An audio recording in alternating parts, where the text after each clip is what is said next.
About 10 years ago, I was driving across this little two-lane bridge where we lived in Northern California when the car that I was driving broke down and just came to a slow but complete stop right in the middle of the bridge. And I had just enough momentum to get me to the very center of the bridge, which was nice and handy, where I could block all of the traffic, but then it wouldn't go any farther. It was the most inconvenient and stressful place that I've ever broken down in a car, because although there was just enough space for people to get by me on the bridge, it caused all kinds of traffic and massive backup, and people were really happy with me. But while I was sitting there wondering what I was going to do next, how am I going to get out of this, a good Samaritan came along and he pulled around me and he hopped out of his truck and he came over, told me that he had a tow strap that he could tow me across the bridge to the other side. And it was awesome. And he looked kind of like this. Yes, I don't want to get lost on a tangent about how awesome Joe Dirt is, but he kind of looked like that, only he had a giant beer belly and no shirt on. And when he turned around to walk back to his truck, he had a giant hole in the back of his overalls, and he wasn't wearing no underwear, which was awesome. And the best part was when he introduced himself, he said his name was Tony Montana. And I was like, like Al Pacino in Scarface? And he was like, yeah, I get that a lot. And I was like, okay. So Tony Montana quickly got his tow strap all hooked up to my car, and he pulled me across the bridge into this little gas station on the other side.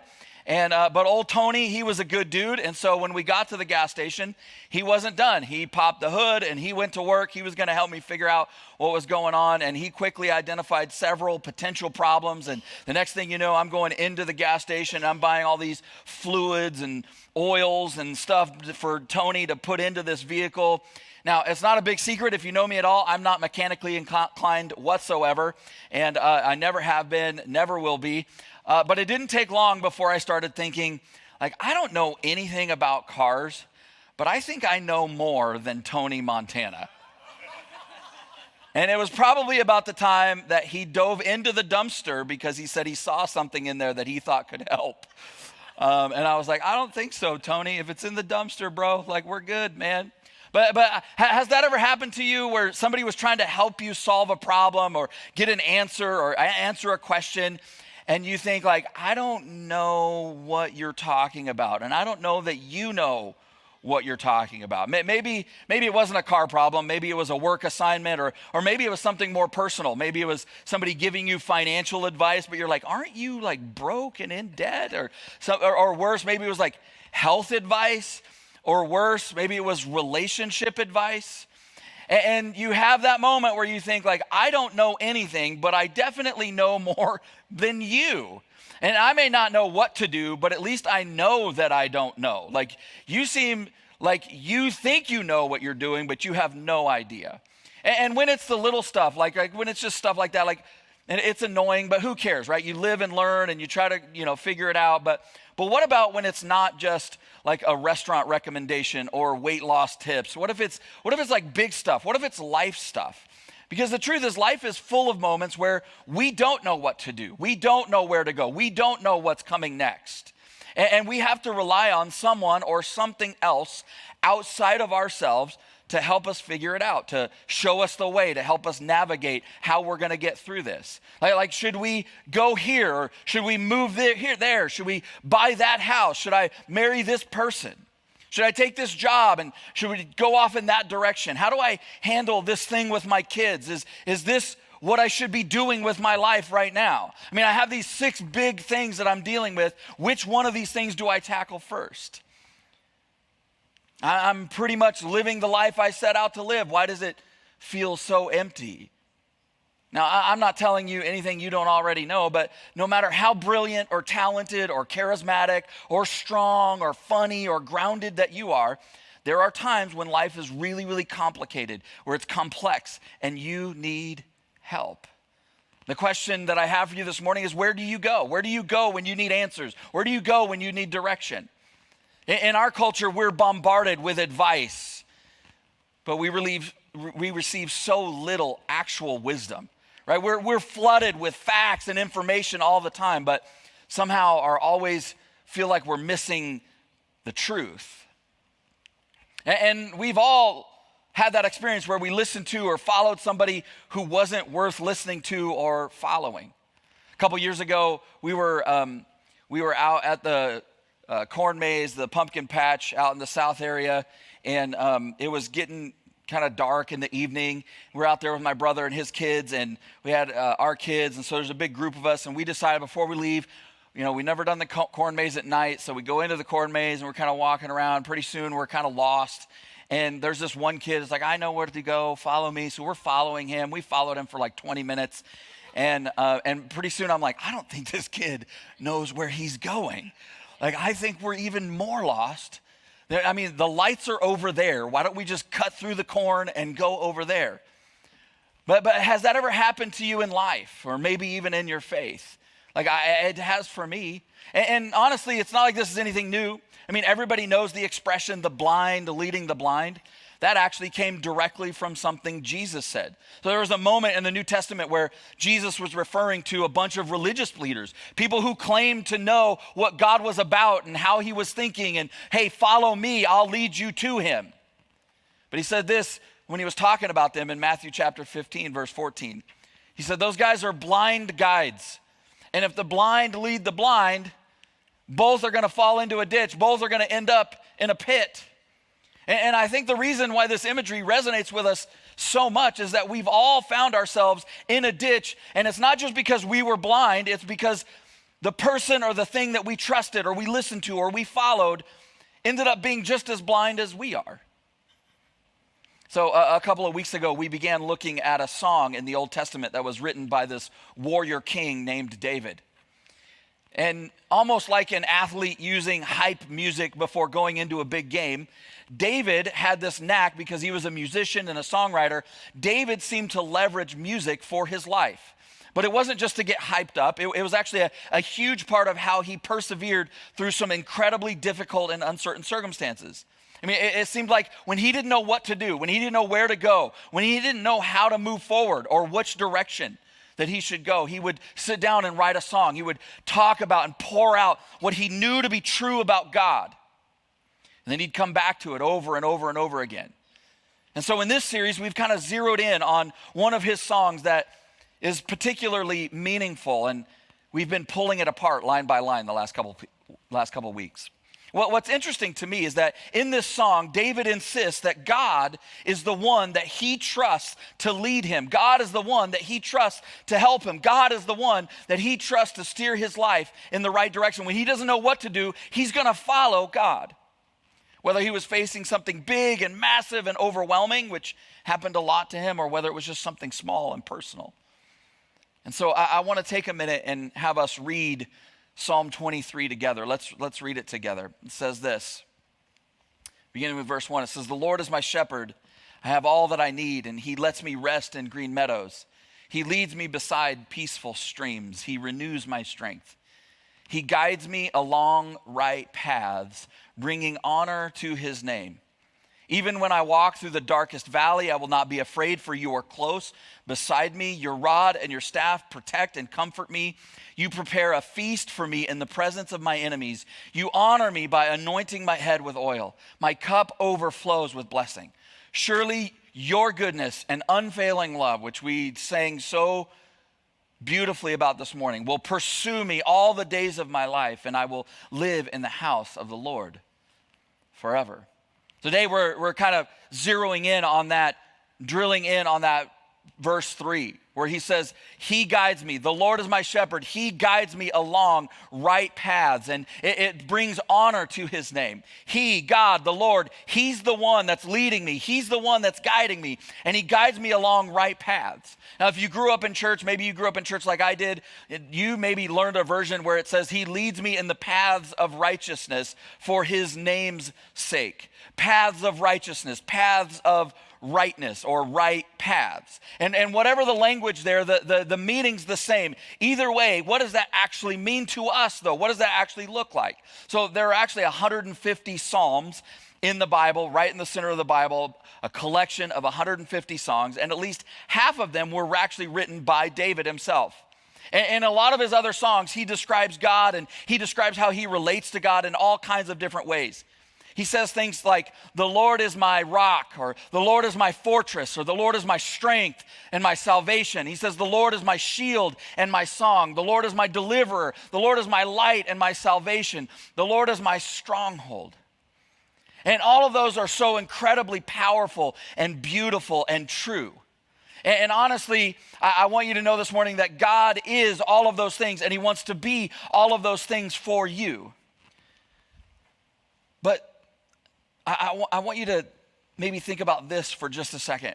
The Psalms aren't organized like chronologically. They're organized thematically, meaning they don't appear in the order that they were written. They're numbered and grouped together based on their content. So David actually wrote Psalm 23 toward the end of his life. It was one of his last songs that he wrote. And as he looks back, as he sits down and he looks back and he reflects on his life, and he's going through a particularly hard time because his son had betrayed him and was trying to lead a coup to overthrow him as the king and take over the country. And as he looks back over his life and he's in this really difficult spot, he starts somewhere much more personal and vulnerable and intimate than he started in some of the other songs. He says, whatever else the Lord is, whatever else I've experienced of him, whatever else I've written about him, he's been all of those things to me and for me. But I'm looking at my life and I can honestly say that the Lord, he is my shepherd. And that imagery really frames the whole song. Everything that he writes after that, from that first line, flows from that idea. And so he talks about green meadows and peaceful pastures, and that's one of the things that Charlie really unpacked for us last week. And then he's like, man, my life has kind of been all over the place. Like, you couldn't write it. Like, there's no way you could have sat down and write the things that I've experienced and done and the things that have been done to me. There's been so many ups and downs, so many times that I didn't know what to do, so many times that I didn't know where to go or who I could trust, so many times where it just felt like I was just completely blind. I didn't know how to move forward, but the Lord was my shepherd. So I was talking to a friend recently about his sheep, and he was telling me about how incredibly adaptable that sheep are, that they're capable of dealing with and thriving in almost any environment, almost any situation.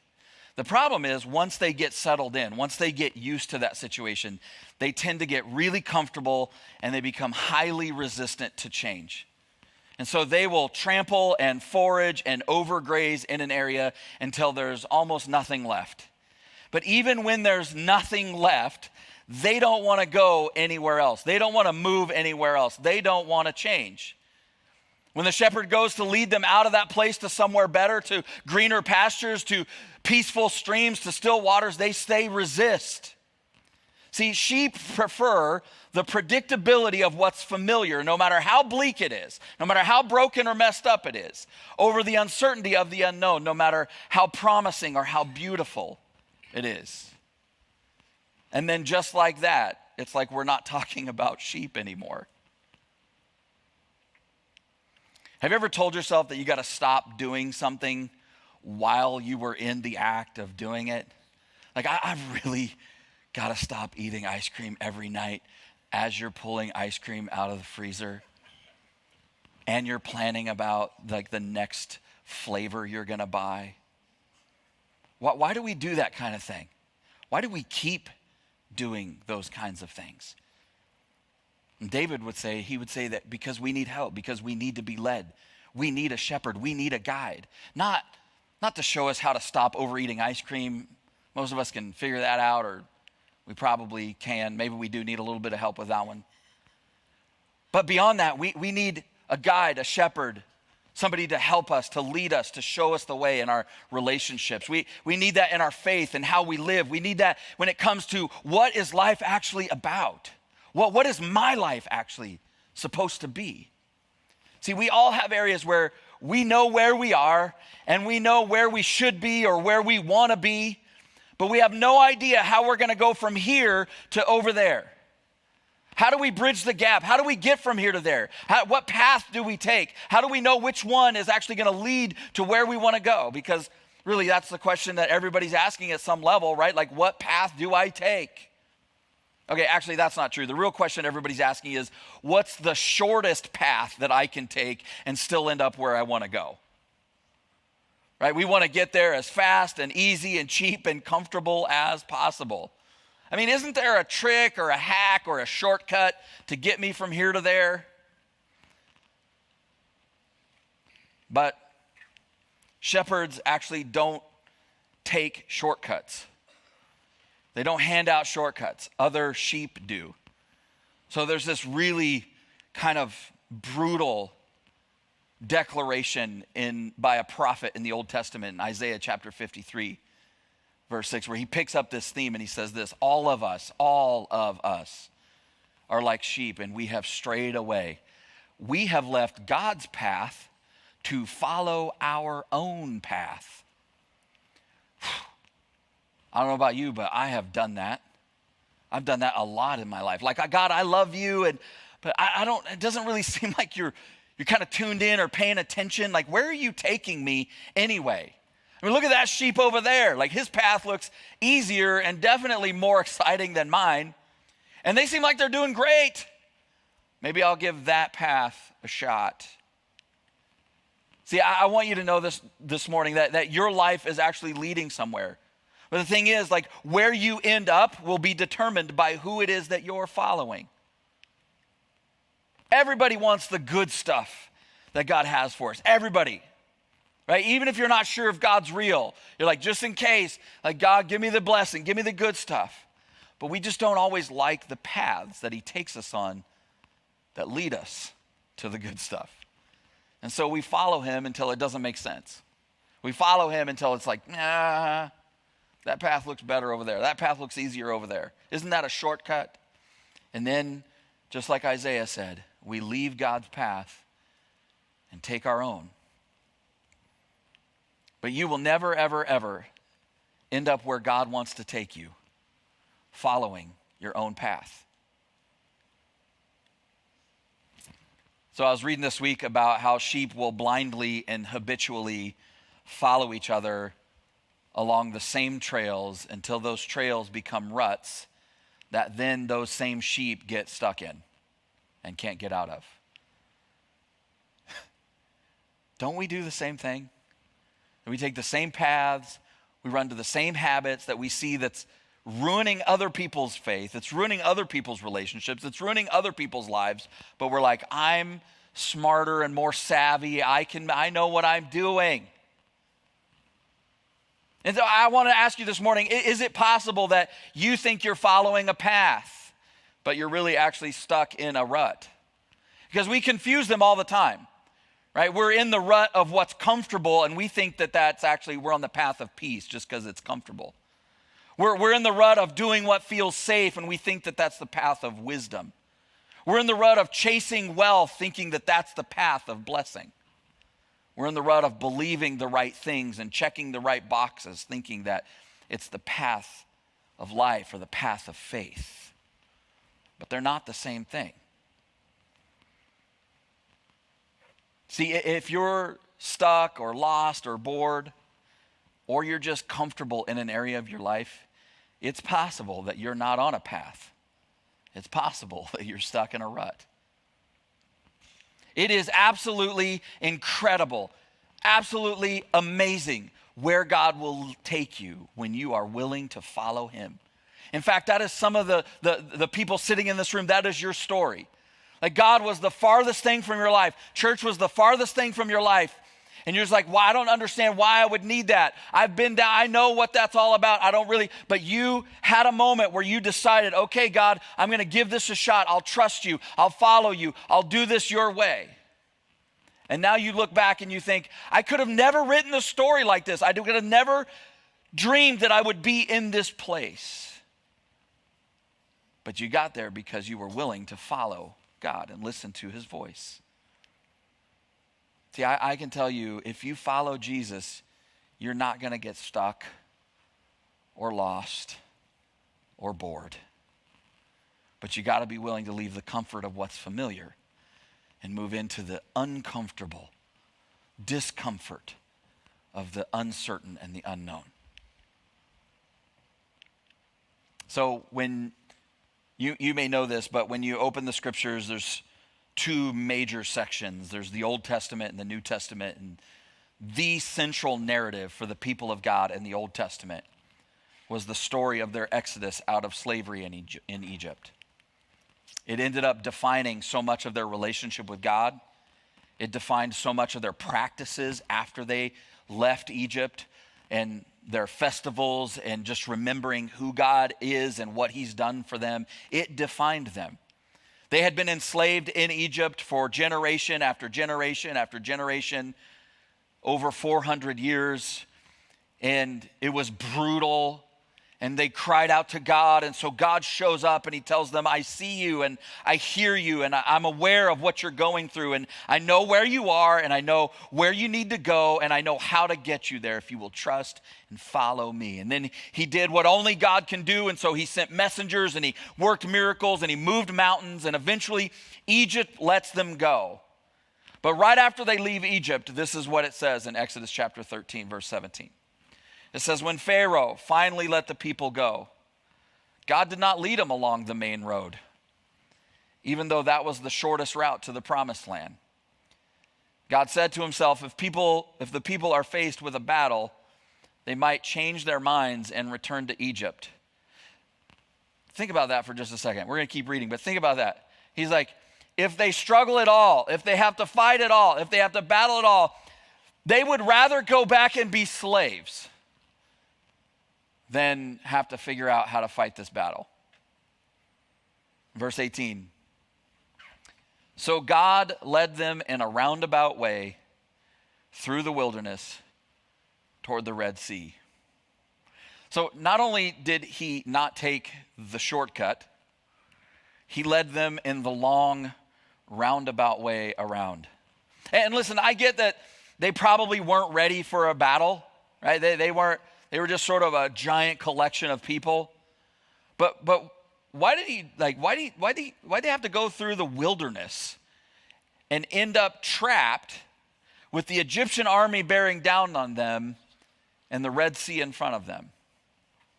See, I think part of what I want you to see in the story is, like, just because you're in what may seem like or feel like or looks like a wilderness, it doesn't mean that you're lost. You may actually be exactly where God wants you, exactly where God led you.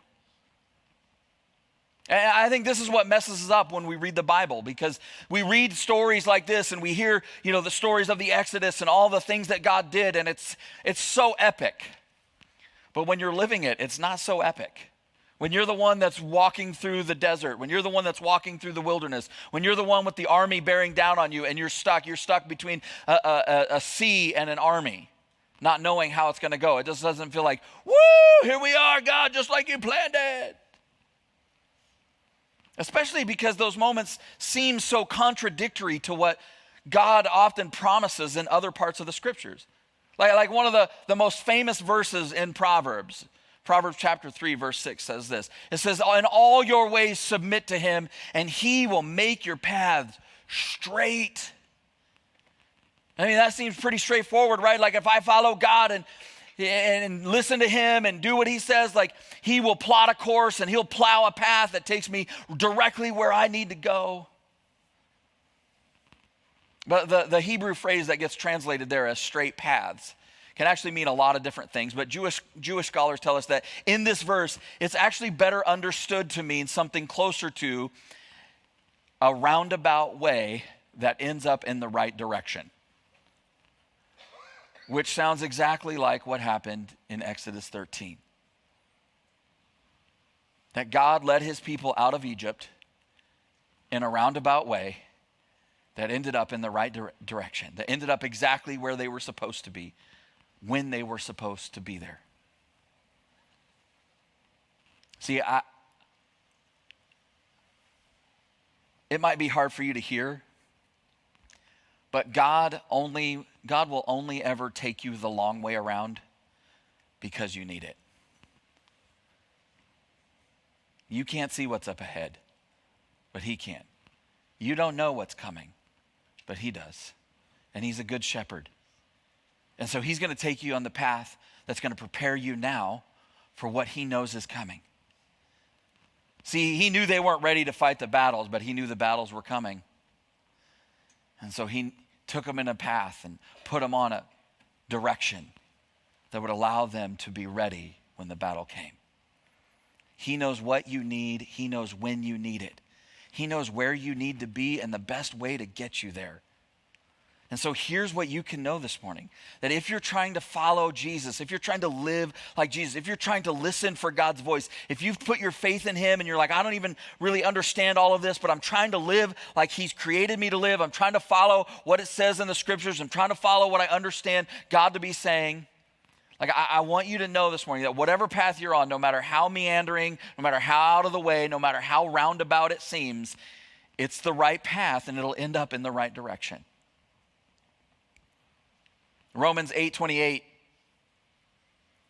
this guy named Paul who, talk about taking roundabout paths that ended up in the right direction. Just go read the book of Acts, the second half of the book of Acts. That is literally the story of his life. And he wrote a letter to the church that was in Rome, and this is what he wrote in Romans 8:28. He says, and we know that God causes everything to work together for the good of those who love God and are called according to his purpose for them. See, I think this verse gets quoted a lot, and a lot of times the way that it gets talked about and the way that people discuss it and quote it, I think we want to believe that this verse is a promise from God that life will always turn out good. That he takes all the craziness of life and he creates a shortcut through it and to exactly where we want to be and exactly where we're supposed to be, and that it's all going to be good all along the way. But I think it's actually kind of a promise of the opposite, right? It's a declaration that there's moments and seasons that are the opposite of good, that they're painful and hard and challenging, that they're bad.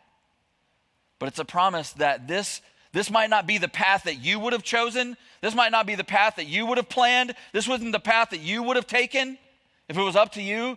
But if you trust and follow God, even the bad things are taking you somewhere good. See, I want you to know that no matter where you're starting from today, that you can take the next step that God is inviting you, asking you to take, and be confident that he's taking you somewhere good.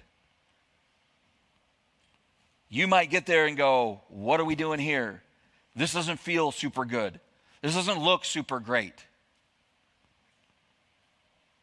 But if you'll keep following him, you can take the next step, confident that he will guide you along the right path. You can know that no matter what comes your way, no matter where the path takes you, even when you take your own way and you get stuck or lost, that God has good plans for you. So I don't know if you remember when we read Psalm 23 and we read this verse, but there's a second part of this particular line that David wrote where he said, he guides me along the right paths. And the second part is bringing honor to his name, or for his name's sake. And I have to admit, most of my life, from the time that I read that when I was a little kid, I've always read that and thought, that is a really weird thing to say, God. David, that's a weird thing to say about God. It's like you really want to make sure that you get the credit and nobody steals your thunder? Okay. What are you, some sort of prima donna? But here's the truth. The heavens, the entire cosmos declares the glory of God. Day after day, night after night, there's no place or time where their voice isn't heard, that God is above all things and he's before all things and he's the one holding all things together. He has no rival. He has no equal. He ain't worried about us or anybody else stealing his shine. And besides all that, God has no ego. God has no insecurity. He is the full embodiment and expression of selflessness and of love. See, the reality is God doesn't need to get the credit. We're the ones. We are in need of giving him the credit.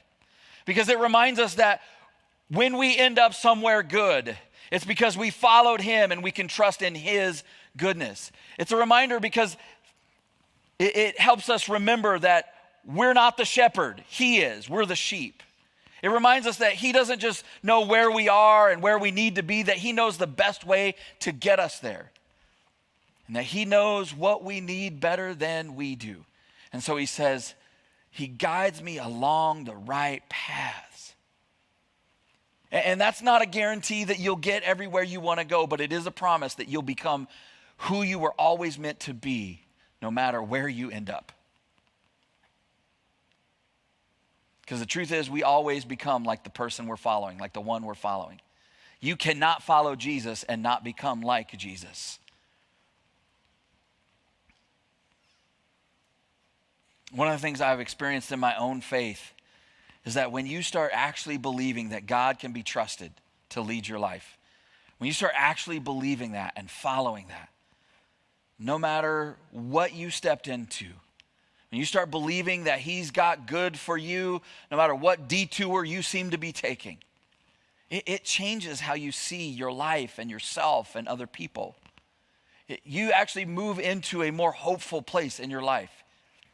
Suddenly those unwanted detours through the wilderness start to feel like adventures because you're just like, I have no idea what God's going to bring out of this, what God's going to do in this.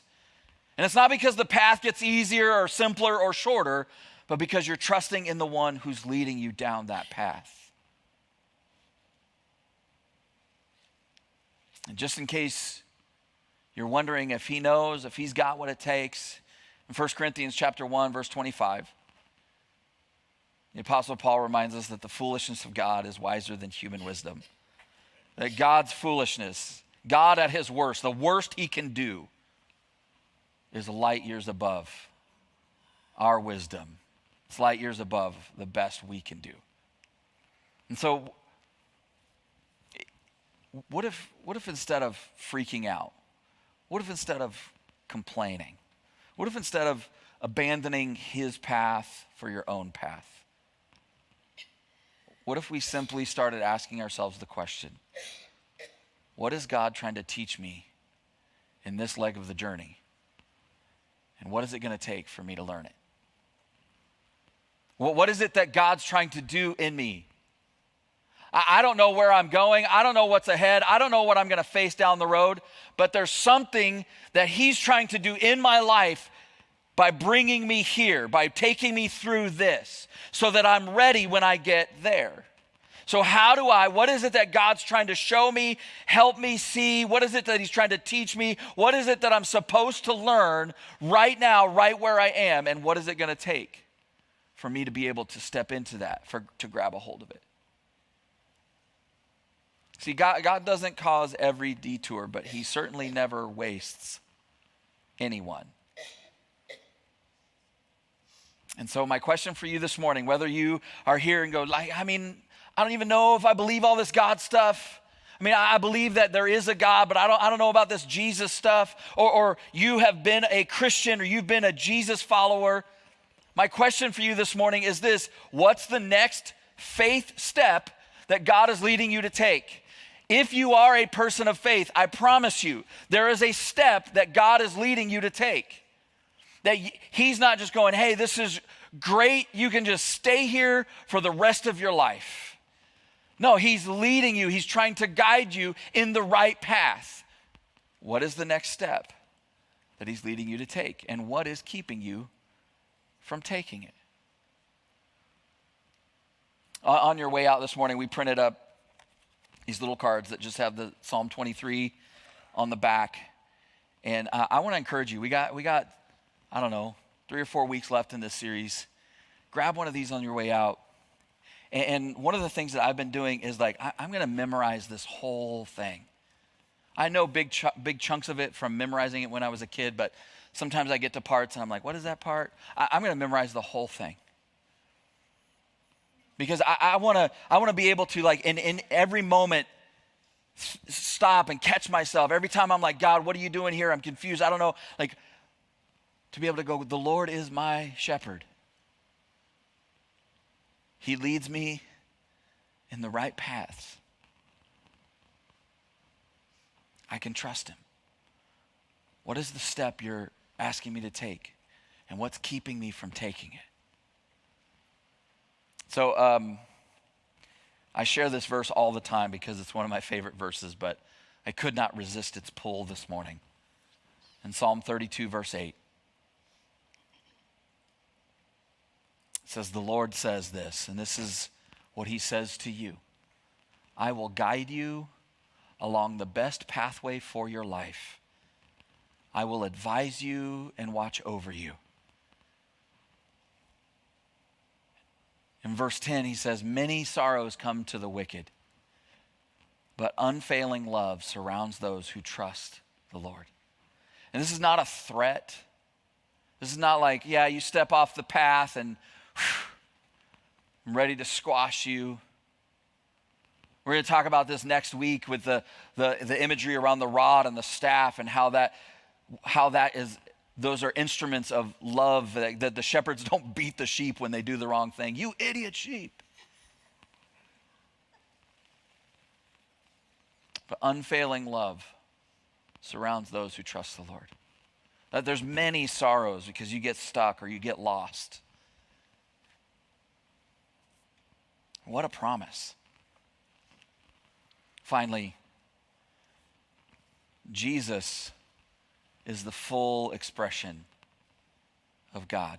He was God in the flesh. He is God. He embodied God's wisdom and God's heart.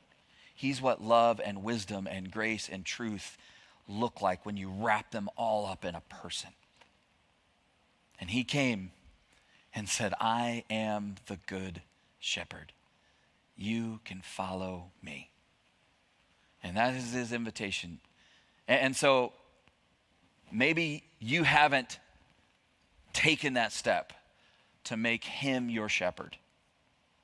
To go, okay, God, I'm going to begin to trust you. Today's the day. I want to invite you to take that step. We're going to pray in a minute, and I'm going to invite you to pray with me.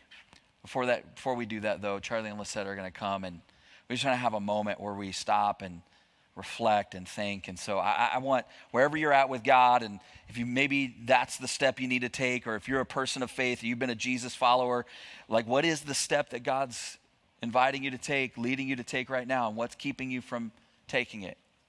What is it that God's wanting you to learn in this season? And what do you got to do to learn it? Would you pray with me? South Hills Church, I just want to take a moment and say thank you for watching our service online. Whether you're watching it for the first time or you're watching it again because you enjoyed the service so much from the weekend, I'd like to take a moment and dive into our giving.